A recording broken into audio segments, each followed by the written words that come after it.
प्यारे बच्चों, कैसे हो आप? Today I will discuss about chapter 13 rain, thunder and lightning. आप सबको ये पता ही है कि 71% जो है अर्थ सरफेस जो है वो किससे कवर है? वाटर से, है ना। क्या कहते हैं, 71% अर्थ सरफेस से कवर है वाटर, फिर भी हमें क्या है, हमें क्या थोड़ा सा ही पानी मिलता है जो कि हम यूज़ कर सकते हैं। क्यों? क्योंकि जो 97% है वो क्या है, एग्जिस्ट है सीज एंड ओशियंस में, ठीक है, in the form of salt water. मतलब जो सीज और ओशन का में जो वाटर है उसको हम यूज़ नहीं कर सकते। क्यों नहीं यूज़ कर सकते? क्योंकि उसमें क्या होता है, बहुत ज़्यादा सॉल्ट होता है और मिनरल्स होते हैं, ठीक है। तो we can not drink this water.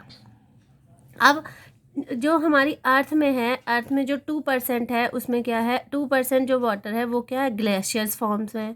Glaciers form मतलब ग्लेशियर्स जो होते हैं वो क्या आइस की फॉर्म में होता है, ठीक है।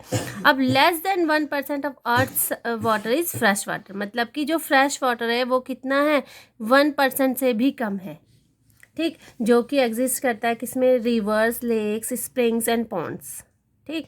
तो this fresh water is use by us for various purposes. इसमें देखो आपको ये पाई चार्ट दिख रहा है, ये देखो, ये तो क्या है, 97% क्या है, ये ओशियंस है, ठीक है। उसमें ये जो है 2% है वो क्या है, ग्लेशियर्स है। केवल 1% है रिवर्स, लेक, जो कि हम यूज़ कर सकते हैं, ठीक।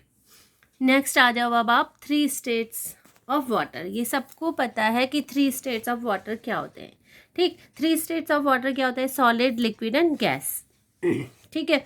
सॉलिड मीन्स जो सॉलिड फॉर्म में होगा, सॉलिड फॉर्म में मतलब जब वाटर क्या होगा, फ्रीज हो जाएगा, है ना, जैसे कि आइस हो गया, है ना।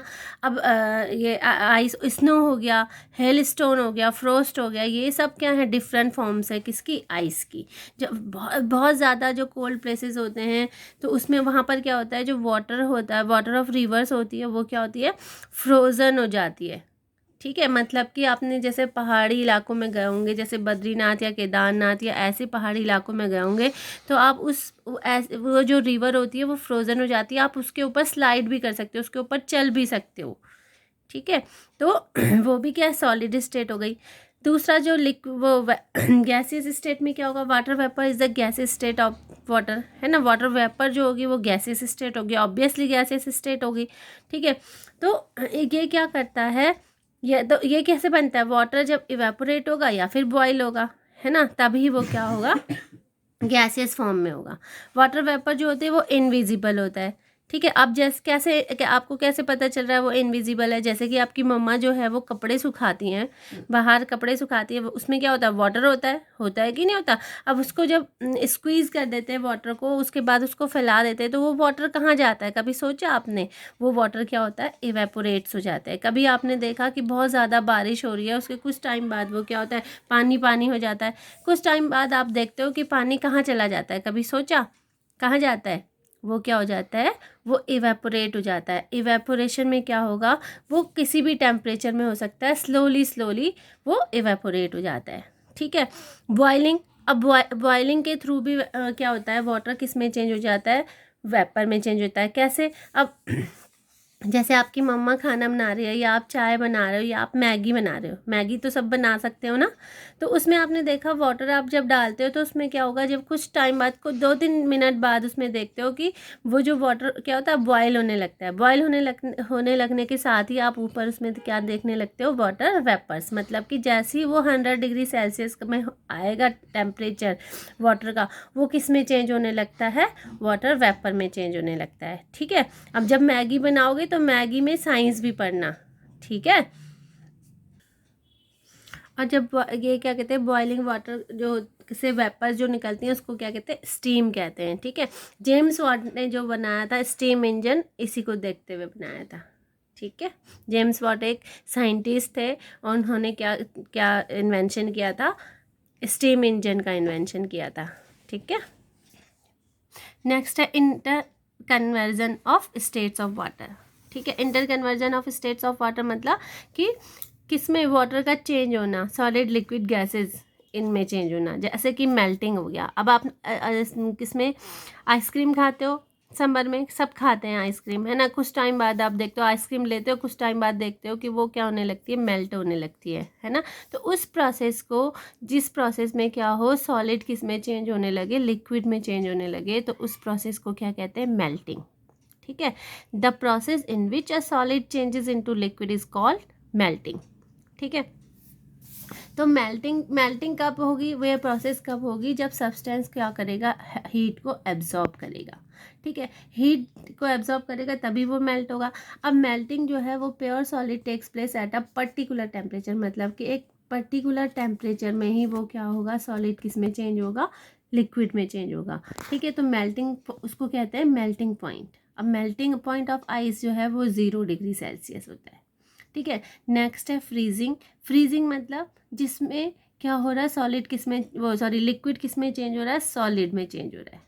ठीक है, तो मतलब कि the process in which a liquid changes into solid is called freezing. मतलब कि आपने क्या किया, गर्मियों में क्या करते हो आप, समर में क्या करते हो, वो कर फ्रीज में क्या रखते हो, वाटर डालते हो फ्रीज़र में, और वो क्या बन जाती है, आइस बन जाता है ना, मतलब सॉलिड में चेंज हो जाता है। तो फ्रीजिंग पॉइंट ऑफ वाटर जो होता है वो भी क्या होता है, 0 डिग्री सेल्सियस होता है।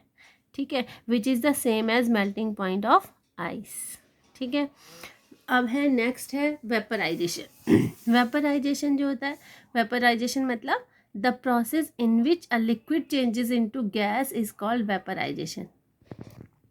ठीक है, मतलब लिक्विड किस में चेंज हो रहा है, सीधे किस में चेंज हो रहा है, गैस में चेंज हो रहा है। ठीक है, ये अभी मैंने आपको बताया था, बॉयल करने वेपर एक तो इवेपोरेशन से होता है, दूसरा उसको क्या, वाटर को बॉयल करने से भी होता है। तो 2 मेथड से हो सकता है, इवेपोरेशन एंड बॉइलिंग। ठीक है, इवेपोरेशन जो है वो टाइप ऑफ वेपराइजेशन है that occurs at a slow rate from the surface of the liquid at all temperatures. मतलब ऑल टेम्परेचर्स में क्या होगा, स्लो रेट में इवेपोरेट होता रहेगा। दूसरा होता है बॉइलिंग। बॉइलिंग में क्या होगा, एक स्पेसिफिक टेम्परेचर होगा, जैसे कि जब आपने बॉइलिंग क्या करेगा, जब liquid takes place at a particular temperature called the boiling point. मतलब कि जैसे वाटर का बॉइलिंग पॉइंट जो है वो 100 डिग्री सेल्सियस है। मतलब कि जैसे ही आप टेम्परेचर वो वाटर को आपने गैस में रखा, और जैसे ही उसका 100 उसका टेम्परेचर जो है वो 100 डिग्री सेल्सियस हुआ, तो जैसे ही 100 डिग्री सेल्सियस होगा तो वो किस में चेंज होने लगेगा, वेपर में चेंज होने लगेगा। ठीक है, नेक्स्ट है बेटा कंडेंसेशन। कंडेंसेशन मतलब the process in which gas changes into liquid is called condensation. Gas किस में चेंज हो रहा है, लिक्विड में। जैसे कि आपने क्या किया, मैगी बनाई, मैगी को क्या कर दिया, ढक के रख दिया। ठीक है, मैगी से क्या हुआ, इवेपोरेशन हुआ। ठीक है, वो जो वेपर है उसको ढक के रखोगे तो आपकी मम्मा खाना भी बनाती है तो ढक के जब रख देती है तो उसकी लिड में जो होते हैं क्या होते हैं, वाटर ड्रॉपलेट्स प्रेजेंट होते हैं, देखे होंगे आपने। तो वो क्या होता है, जो वाटर वेपर है वो किस में चेंज हो रहा है, लिक्विड में चेंज हो रहा है। तो अब इस प्रोसेस को क्या कहते हैं, कंडेंसेशन कहते हैं। ठीक है, नेक्स्ट आ जाओ सब्लिमेशन। सब्लिमेशन का मतलब होता है the process in which solid directly changes into gas. मतलब कि सॉलिड किस में चेंज हो रहा है, डायरेक्टली किस में चेंज हो जाएगा, गैस में चेंज हो जाएगा। ठीक, इसको क्या मतलब, without passing through the liquid state, liquid stage में नहीं जाएगा और किस में चेंज हो जाएगा, गैसियस स्टेट में चेंज हो जाएगा। जैसे कि आपने देखा होगा नेफ्थलीन बॉल्स, आपकी मम्मा क्या रखती हैं, जब सर्दियों में कपड़े रख देती हैं उसमें नेफ्थलीन बॉल्स डालती हैं, लेकिन जब आप बाद में उसको देखते हो तो नेफ्थलीन बॉल्स गायब हो जाती हैं, है ना। नेफ्थलीन बॉल्स कहाँ चली जाती हैं, वो जो नेफ्थलीन बॉल्स तो क्या है, सॉलिड है, सॉलिड स्टेट में वो किस में चेंज हो जाती है, गैस में चेंज हो जाती है। इसी तरह से ओडोनिल आप वॉशरूम में रखते हो, ओडोनिल भी क्या है, सॉलिड स्टेट है। कुछ दिनों बाद आप देखते हो कि ओडोनिल क्या होता है, गायब हो जाता है। मतलब कि वो कहाँ जाता है, वो गैसियस स्टेट में चेंज हो जाता है। The reverse of sublimation is deposition. मतलब कि जो सब्लिमेशन का रिवर्स जो है वो deposition, in which a gas directly converts into solid. ठीक है, गैस किस में चेंज हो जाती है, सॉलिड पे। ठीक है, ये आप ड्राई आइस जो है, कार्बन डाइऑक्साइड, ये आप बड़ी क्लासेस में 9th क्लास में पढ़ोगे। ठीक, तो inter conversion of states of water, ये आप देख रहे हो। मतलब कि देखो लिक्विड है, लिक्विड को क्या करा, फ्रीज किया तो सॉलिड बना, सॉलिड को मेल्ट किया तो लिक्विड बना, ठीक है। लिक्विड को इवेपोरेट किया तो गैस बना, गैस को कंडेंसेशन हुआ तो लिक्विड बन गया, ठीक है। इसी तरह से गैस है, गैस को डिपोजिशन हुआ तो सॉलिड बन गया, सॉलिड को सब्लिमेशन हुआ तो गैस बन गया। तो ये inter conversion of states of water, ठीक है। नेक्स्ट आ जाओ वाटर साइकिल। अब आपको सारी ये प्रोसेस समझ में आ गई है ना। इवेपोरेशन समझ में आ गया, कंडेंसेशन समझ में आ गया, प्रेसिपिटेशन समझ में आ गया, और ट्रांसपीरेशन नहीं आया होगा समझ में, है ना। ट्रांसपीरेशन क्या होता है, जो प्लांट्स होते हैं, प्लांट्स क्या होते हैं, प्लांट्स भी क्या करते हैं, अपना जो एक्स्ट्रा जो वाटर होता है वो क्या करते हैं, ट्रांसपीरेशन प्रोसेस है बाहर निकाल लेते हैं, ठीक है।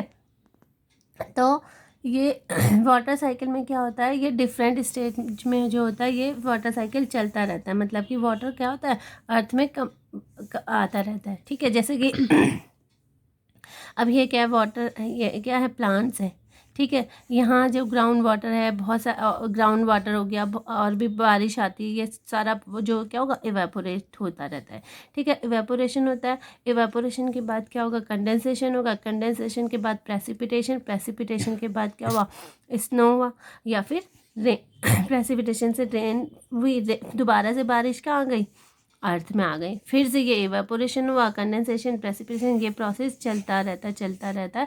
और ये वाटर साइकिल क्या होता है, चलता रहता है। इसीलिए क्या होगा, ये क्या, अर्थ में पानी की कमी नहीं होती, ठीक है। हेल स्टोन इस तरह से होते हैं, ये जो ओले पड़ते हैं, जो ओले ओले, है ना, ये स्नोफॉल, इस तरह से स्नोफॉल होता रहता है। ये सब क्या है, ये वाटर साइकिल इस तरह से चलता रहता है। ये एक बार आप पूरा चैप्टर रीड कर लेना, ठीक है।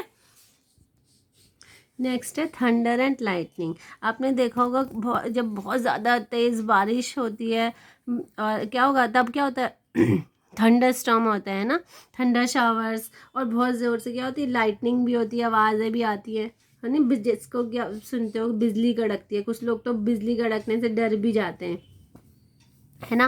तो थंडर क्या होता है, thunder is the sound caused by lightning. मतलब कि लाइटनिंग से जो साउंड प्रोड्यूस होती है, साउंड आती है, उसको क्या कहते हैं, थंडर कहते हैं, ठीक है। और लाइटनिंग क्या होती है, इस तरह से बिजली कड़कना, जिसको आप बोलते हैं हिंदी में, ठीक है। तो lightning is the sudden flow of electric charge. यहाँ पर क्या होती है, इलेक्ट्रिक चार्ज फ्लो होता है, किसके बिटवीन, क्लाउड्स के बिटवीन, ठीक। क्लाउड्स में नेगेटिव और पॉजिटिव चार्ज आता है, और जब वो अट्रैक्ट होते हैं तो क्या होती है, इलेक्ट्रिसिटी प्रोड्यूस होती है, और इस तरह से आपको क्या दिखाई देती है, लाइटनिंग दिखाई देती है, ठीक है। तो ड्यूरिंग लाइटनिंग में क्या होता है, flash of light is seen and a sound in the form of thunder is heard, ठीक है। इस तरह से आपको सुनाई देता है ना। तो यही क्या है, lightning. We see the lightning flash first and hear the sound of the thunder a few seconds later. ये क्यों होता है, क्योंकि जो लाइट क्या है, travel faster than sound through air. क्या आप बड़ी क्लास में साउंड चैप्टर पढ़ोगे, 8th क्लास में भी है, 9th में भी है, उस टाइम पे पढ़ोगे, ठीक है। मतलब ये आपको पता होना चाहिए कि light travel faster than sound, ठीक है। इसीलिए आपको क्या, फ्यू सेकेंड लेटर आपको क्या होता है, साउंड वो सुनाई देती है, ठीक है। अब lightning strikes can be dangerous, ये डेंजरस भी हो सकती है। कभी कभी बिजली गिरने से क्या होता है, बहुत ज़्यादा क्या होता है, डैमेज हो जाता है ना। तो they can cause objects to catch fire, ये फायर भी हो सकता है। क्यों, क्योंकि tremendous heat generated during the process. मतलब कि बहुत ज़्यादा हीट क्या होती है, उससे जनरेट हो जाती है, और उससे क्या होगा, फायर भी हो सकता है, ठीक है। Lightning can cause heavy damage to trees, buildings, electrical and telephone lines and also humans. तो इसके लिए क्या प्रिकॉशन लेने चाहिए, प्रिकॉशंस ड्यूरिंग अ थंडरस्टॉर्म। अब क्या होना चाहिए, if a thunderstorm is forecasted. अब तो आजकल क्या है, वेदर डिपार्टमेंट में सारा पता चल जाता है, न्यूज़ में पहले ही पता चल जाता है कि उस साइड में क्या होगा, थंडरस्टॉर्म होगा, ये होगा, वो होगा, सब पहले ही पता चल जाता है, ठीक है। तो डू नॉट गो आउटडोर्स, मतलब कि जब पता चल गया तो तब का बाहर नहीं जाना चाहिए, ठीक है। Stay inside and close shelter, avoid using electrical devices of all kinds, ठीक है। उस टाइम पे हमें क्या करना चाहिए, कोई भी इलेक्ट्रिकल डिवाइसेस को यूज़ नहीं करना चाहिए, ठीक है। In case you are outdoors, मतलब कि अगर आप बाहर हो तो seek a refuge in a car, grounded building, ठीक है, फाइंड अ लो स्पॉट और a depression and crouch down low as possible. ठीक है, रिफ्यूज मतलब होता है सेफ प्लेस, क्रॉच मतलब होता है take a low position with bent knees specially to hide, be underneath something और बी नियरर द ग्राउंड। जिस तरह की ऐसे बैठ जाते हो ना, जैसे कभी कभी आप क्या छुप जाते हो हाइड एंड सीक खेलने के लिए, इस तरह से ग्राउंड में अपने ऐसे झुक के नीज में बेंट होके छुप जाना चाहिए। ठीक है, like can move in and along the ground surface and many victims are struck not by bolts but by this current. ठीक है, और क्या करना चाहिए, stay away from water, water से दूर रहना चाहिए। क्यों, वाटर में भी क्या होता है वाटर भी क्या है, वाटर क्या कंडक्टर है। अब बस का कंडक्टर नहीं है वो, किसका कंडक्टर है, इलेक्ट्रिसिटी का कंडक्टर है। ठीक है, तो वो वाटर जो है वो इलेक्ट्रिसिटी का कंडक्टर है। ठीक, तो अब क्या करेगा, तो वो भी क्या करेगा, इलेक्ट्रिसिटी को इधर से उधर ले जाता है। ठीक है, तो do not stand under a tree और नियर अ टॉल टावर, कहाँ, ये तो समझ में ही आ रहा होगा। ठीक है, avoid going near wire fences, जहाँ पर वायर लगे हो वहाँ नहीं जाना चाहिए। मेटल पाइप्स होंगे वहाँ भी नहीं जाना चाहिए। रेल ट्रैक्स में भी नहीं जाना चाहिए। ठीक है, तो यहाँ आपका चैप्टर हो गया कंप्लीट। ठीक, अब आप क्या कहते हैं, चैप्टर आपको समझ में आ ही गया होगा, है ना।